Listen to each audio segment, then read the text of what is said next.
लिए तैयार हो बच्चे? आज अपन क्या पढ़ेंगे? गणित। तो गणित में मैं आपको पढ़ाऊंगा।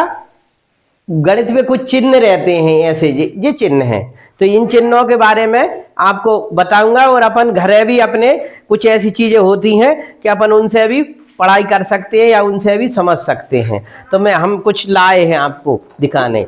देखो ये क्या है? चिमीटा। अपने किचन में रहता है, हर घर में रहता है ये चिमीटा। अच्छा, ये किस काम आता है? ये रोटी पलटने के लिए, तो इससे हाथ नहीं जलते। तो आपने एक कहानी सुनी होगी हामिद वाली। हामिद ईद पे मेला को जाता है और मेला से फिर वो क्या लाता है? चिमटा। क्यों लाता है चिमटा? उसकी दादी जब रोटी बनाती थी तो उनके हाथ जलते थे, तो उसने सोचा मैं ये चिमटा बहुत बढ़िया है, मेरी दादी के हाथ नहीं जलेंगे, इसलिए मैं ये ले चलूं है दादी के लिए। तो ये चिमटा वाली कहानी आपने हामिद की सुनी होगी। तो इसी से हम देखो पढ़ाई करेंगे। ये चिमटा क्या होता है? देखो इधर जुड़ा हुआ है और इधर खुला हुआ है? तो जब जुड़ा हुआ है तो अपन यहाँ कोई सामान रखेंगे नहीं, तो यहाँ देखो कितना छोटा सामान रखाया है। और इधर जो जब ये खुला हुआ है तो इधर कितना ये बड़ा रखा गया, ये बड़ा। तो इससे हम ये समझ जाएंगे कि इधर जो खुला हुआ है तो इधर जो बड़ा सामान रखाता है मतलब इधर बड़ी संख्या आएगी, और इधर छोटा सामान रखाता है मतलब छोटी संख्या आएगी। तो ऐसा ही हम इससे समझ लेंगे कि ये चिन्ह होते हैं। देखो ये चिन्ह, इनको चिन्हों को दिखा देना सर। हाँ, तो ये चिन्ह होते हैं। इसमें ये कौन सा चिन्ह है? Greater than.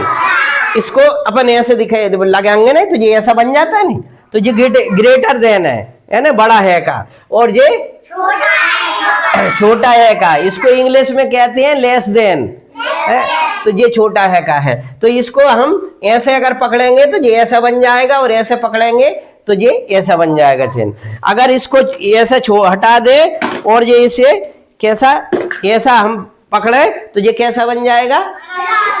तो इसको क्या कहते हैं? बराबर है, या इक्वल। इंग्लिश में इक्वल कहते हैं, मतलब दोनों चीजें आपस में बराबर हो। दोनों संख्याएं जब बराबर होती हैं तब कौन सा चिन्ह लगता है?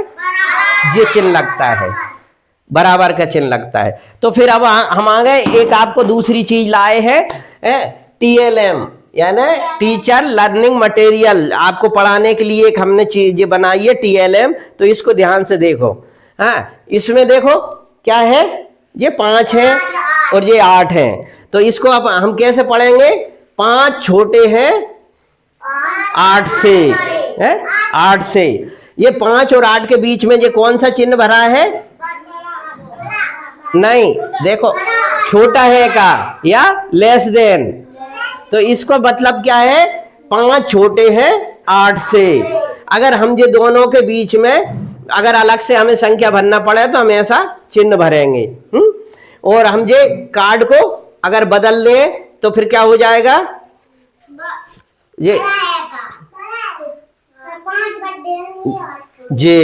अब क्या होगा? तो ये चिन्ह को कैसा करेंगे हम? अब ये चिन्ह कैसा हो जाएगा? ऐसा चिन्ह हो जाएगा। ये क्या हो जाएगा? 8 बड़े हैं 5 से, और ये चिन्ह कौन सा भरा गया? बड़ा है का। इसको इंग्लिश में क्या कहते हैं? ग्रेटर देन है। तो इसमें से कोई से भी जब ये कार्ड लगा दें एक हम, ये कितने हैं? 8 है। इंग्लिश में कितने बोलते हैं इन्हें? 8। अरे इंग्लिश भी जानते हो आप तो। हाँ, अच्छा, अब दूसरे एक यहाँ लगा दिया। ये कितनी संख्या है? 9। अच्छा, जो चिन्ह भरा है, जो सही भरा है कि गलत भरा है? गलत है। तो अब इसको सही चिन्ह कौन करेगा? हाँ, देखो इधर प्रियांश आओ और इसको सही करके बताओ कौन कैसा चिन्ह भराएगा इसमें? ऐसा हो जाएगा जी। इसको सीधा कर दो जी ऐसा। हाँ, तो जी अब ये संख्या पढ़िए, देख कैसे पढ़ोगे? 8 हाँ। 9 से हल्की नहीं, 8 छोटे हैं 9 से, है या जी 8 संख्या 9 से छोटी है। ये संख्या कितनी है? 13 और ये संख्या कितनी है? 49 49। तो अब जहाँ में जी वाला जो चिन्ह भरा है यही रहेगा या बदल जाएगा चिन्ह? यही रहेगा। तो इसको कैसे पढ़ेंगे हम? 13 छोटे हैं 49 से, तो ये चिन्ह है। अब कोई दूसरी और संख्या दो। अब इसमें जो चिन्ह भरो, कौन सा चिन्ह भराएगा? शाबाश, देखो इनने सही चिन्ह भरा है। इनके लिए ताली बजाओ ऋषभ के लिए। तो ऐसे हम जहाँ में संख्या पहचान लेंगे, छोटी बड़ी बराबर की संख्या हम इससे पढ़ सकते हैं और पहचान सकते हैं। तो ये बढ़िया आपको अच्छी लगी ये सहायक सामग्री? हाँ।